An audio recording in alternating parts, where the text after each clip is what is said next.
Rachel Reeves' national insurance increase is going to cost Wes Streeting and the NHS a very great deal of money. Wes Streeting is already going round telling everybody as smugly as only he can be that he has secured a new settlement for the NHS from Rachel Reeves, and he really does look very conceited about it and admits that other ministers won't like him as a consequence. Rumour has it he might have got 10 billion extra pounds for the NHS in England, with consequent follow-on, we hope, for Wales, Northern Ireland and Scotland. And that 10 billion might represent 5% extra money for the NHS, which, okay, we have to allow for inflation, but that's still a real increase. Until we understand, that is, that Rachel Reeves is going to increase employers' national insurance. And the National Health Service is the 6th biggest employer in the world right now. So, what are the consequences of a national insurance increase for the NHS? I've done a few numbers.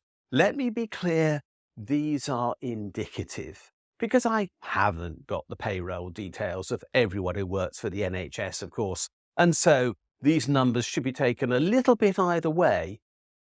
There are, at the moment, 1.6 million people working for the NHS. And I've assumed on average that they earn £36,000 a year because that is the UK median wage. And that's pretty fair because some of those people are on very low wages. Some of the cleaners, some of the porters, some of the kitchen staff and so on will most definitely be on nothing more than minimum wage. And whilst of course there are some doctors who are on a lot more than that minimum wage and a lot more than the median wage, overall I think it's fair to assume that we have the NHS employing people on average at around that median wage of £36,000 a year. Now, what we know is that the national insurance increase paid by the employer in this case is likely to go up in the budget. We think it's going to increase from 13.8% to 15.8%. In other words, an extra 2% national insurance is going to be paid on the cost of employing all those people. Will the government compensate the NHS for that increase in costs? I think that is amazingly unlikely, any more than it will compensate the Education Department for the extra cost of employing teachers or any other department for employing large numbers of staff.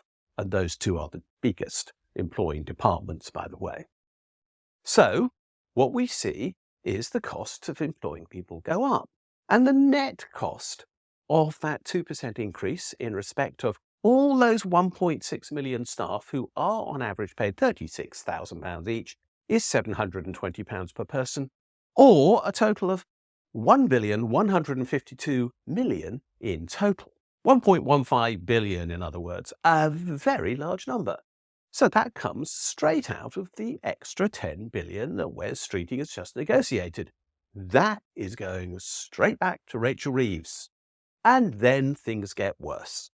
Because what we understand is that Rachel Reeves is going to put employers' national insurance contributions on the pension contributions that an employer makes on behalf of their staff. Now, the NHS pays 23.78% of a staff member's salary into the supposed NHS pension fund as a consequence of their employment. There isn't, by the way, an NHS pension fund as such, because it's paid out of future taxation. But that's the way the system supposedly works. And now that 23.78% of the salary cost of people paid by the NHS will be subject to national insurance for the first time at 15.8%. Now, when you work that out, the additional cost per person, given that the pension cost per person is £8,560 at present, which is 23.78% of a salary of £36,000, the additional national insurance cost will be £1,352 per person. Again, we're talking averages here. And how much does that come to? £2,163,200,000, or £2.16 billion. Put those two figures together that I've now talked about, And we come to a total increase in costs for the NHS as a result of Rachel Reeves increasing employers' national insurance contributions of £3.3 billion. So there we have it. Wes Streeting sitting looking smug in his own very special way, thinking he's got £10 billion from Rachel Reeves, and now she's going to whip £3.3 billion of it back into Treasury coffers. Otherwise, she will claim her books don't balance. But as a result, Wes Streeting has only got £6.7 billion for the NHS. And what is £6.7 billion on a total annual budget of around £200 billion, which is the cost of the NHS in England at present? Well, it's only a bit over 3%, and that's only a bit over the rate of inflation, meaning the real increase comes down from what looks to be a fairly useful 3% to a little over 1%. Wes has not got himself a good deal from Rachel Reeves. In fact, he's got a pretty lousy deal overall, and the NHS is not going to sort out any of its problems on that basis. But let's just for a moment imagine the situation of someone else. The Education Secretary, for example. We understand that education is not going to get a great deal from Rachel Reeves.